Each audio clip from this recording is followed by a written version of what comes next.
जिसकी सूरत है कन्याकुमारी जिसके चरण, कश्मीर जिसकी सूरत है कन्याकुमारी जिसके चरण, शहंशाह है ताजमहल जिनका हृदय है।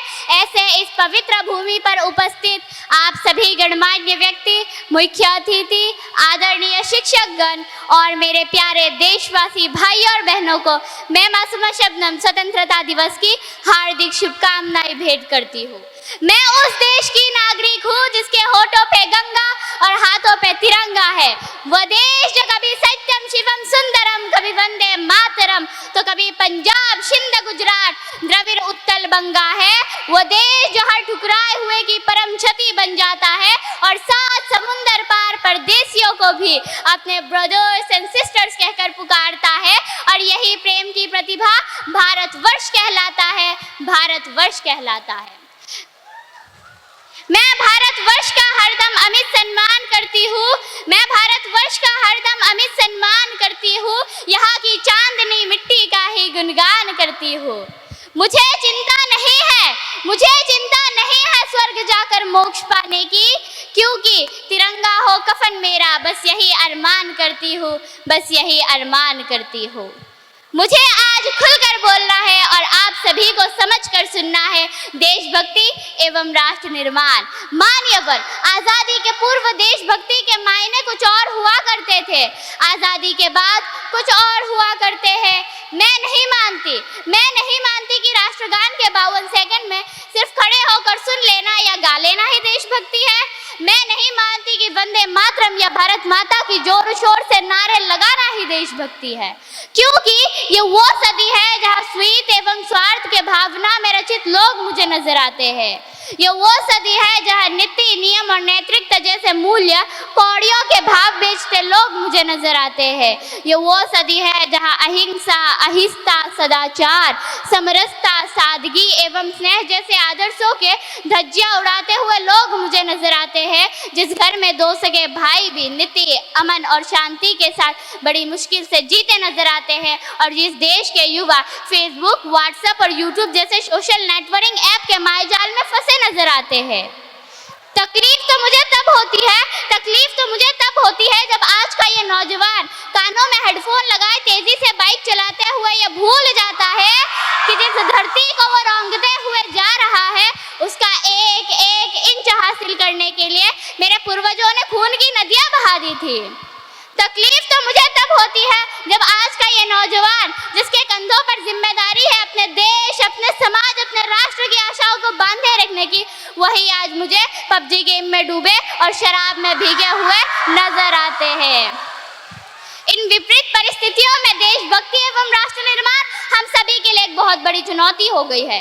केवल सेना में भर्ती होकर फिर सिपाही बनना देशभक्ति नहीं है। आजादी के पहले बात कुछ और थी।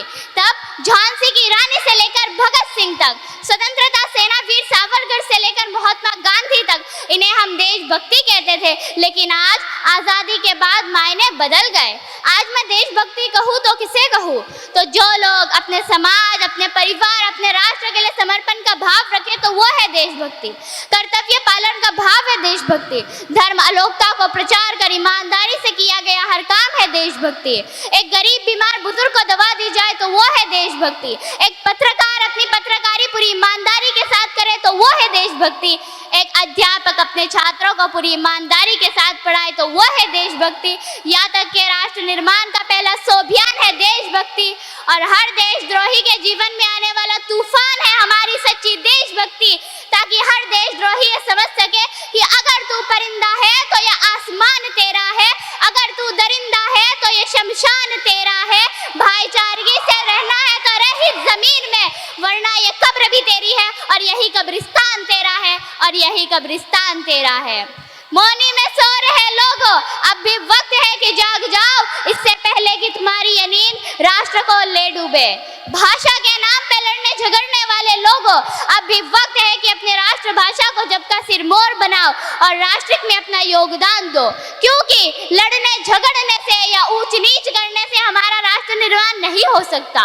अरे क्या ऊंच, क्या नीच, क्या अमीरी, क्या गरीबी, क्या पवित्र, क्या अपवित्र, क्या यही हमारी सच्ची देशभक्ति है? जी नहीं। जातिवाद, नीतिवाद और नक्सलवाद, खास करके भ्रष्टाचार ही राष्ट्र निर्माण में कर रहे हैं। ये सूदखोर चाहते हैं कि रिश्वतें चलती रहे, ये बलात्कारी चाहते हैं कि देश लूटता रहे, ये शराबी चाहते हैं कि भारत डूबता रहे। ऐसे लोगों के तुच्छिक मानसिकता के कारण आज मुझे मेरा अखंड भारत खंड खंड होता हुआ नजर आ रहा है। तब ऐसे देशद्रोही के लिए मैं ये जरूर कहना चाहूंगी कि ए हवाओं में जहर घोलने वालों, ए हवाओं में जहर घोलने वालों, फिजाएं हमारे इशारों से बदलती है, तुम क्या बदलोगे हंसते हिंदुस्तान की। शेरों के जिगर में माँ भारती बसती है, माँ भारती बसती है। तो आओ एक उम्मीद बने, उम्मीद के साथ चले, हर राज्य के साथ हाथ मिलाए, उनके आन बान रहन सहन बोलचाल के साथ परिचित हो। क्योंकि अगर विश्व के सामने खड़े रहना है, विश्व की चुनौतियों का सामना करना है, विश्व के सामने सिर उठा के बोलना है, तो हम सबको मिलना होगा, हम सबको एक ताकत बननी होगी। मिलने की ताकत बहुत अलग होती है। अकेले तो हम बूंद की तरह है, मिल जाए तो सागर, अकेले हम धागा है, मिल जाए तो चादर, अकेले हम कागज है, मिल जाए तो किताब, अकेले हम दुआ है, मिल जाए तो इबादत, और युवानों अकेले हम पत्थर है, मिल जाए तो इमारत। यह है मिलने की शक्ति, यह है मिलने की ताकत।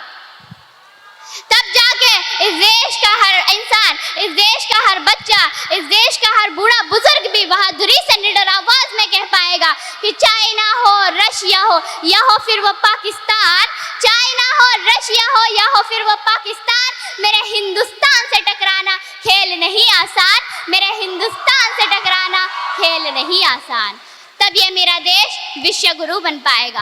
जिन देशभक्तों ने हमें वतन के लिए लड़ना सिखाया, जिन देशभक्तों ने हमें वतन की आबरू पे मरना सिखाया, जिन देशभक्तों ने ऊंच नीच का खात्मा किया, जिन देशभक्तों ने जान पान के खिलाफ सबसे पहले नारा लगाए और नारे में कहा कि इंसान जान पान की बुनियाद पे नहीं बल्कि तकवा, परहेजगारी और सच्चाई की बुनियाद पर होता है।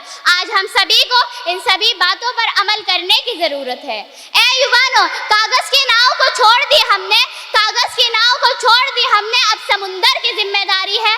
अब हमारे ऊपर सिर्फ अपने गण परिवार की ही नहीं बल्कि पूरे भारत देश की जिम्मेदारी है। हम सबको पूरे भारत देश को सजाना है, संवारना है, हम सबको पूरे भारत देश को सर्वश्रेष्ठ बनाना है। हम अपने चरित्र निर्माण से राष्ट्र निर्माण के लिए बहुत कुछ कर सकते हैं। हमारा राष्ट्र निर्माण तब संभव होगा जब दिए मंदिर में नहीं बल्कि हर घर में रोशनी फैलाई जाएगी, चादर मस्जिद में नहीं बल्कि हर सिर बदन पर टकी जाएगी, शांति सिर्फ चर्च में नहीं बल्कि दो भाइयों के बीच भी नजर आएगी। हमारा राष्ट्र निर्माण तब संभव होगा जब इस देश में बढ़ रही गरीबी, बढ़ रही बेरोजगारी, बढ़ रही अपराध पूरी तरह से मिट जाएंगे। हमारा राष्ट्र निर्माण तब संभव होगा जब हर किसान के खेत में पानी पहुंचाया जाएगा। हमारा राष्ट्र निर्माण तब संभव होगा जब गरीब से गरीब व्यक्ति का भी अच्छे से अच्छा इलाज होगा। हमारा राष्ट्र निर्माण तब संभव होगा जब परीक्षाओं के पेपर लीक नहीं होंगे। हमारा राष्ट्र निर्माण तब संभव होगा जब गरीब की झोपड़ी को बदलकर उसका अपना घर होगा। हम अपने देशभक्ति से राष्ट्र निर्माण के लिए बहुत कुछ कर सकते हैं, तो क्यों ना हम रक्तदान देके किसी मरते हुए को जीवन दान दें? क्यों ना हम एक पौधा लगाकर पर्यावरण समर्पण में अपना योगदान दें? क्यों ना हम अनाथ आश्रम और वृद्धाश्रम को जोड़ने की प्रयास करें ताकि बच्चों को अपने माँ बाप का प्यार और बूढ़ों को अपना बिछड़ा हुआ गण परिवार मिल सके। ए युवानों, हमें एक ऐसा भारत बनाना है, हमें एक ऐसा भारत बनाना है जिसे देखकर, जिसे समझकर, जिसे देखकर, जिसे समझकर हर हर धड़कन ठहरे, हर इंसान का रूह ये बोले कि नेक है भारत, एक है भारत, श्रेष्ठम से भी श्रेष्ठ है भारत।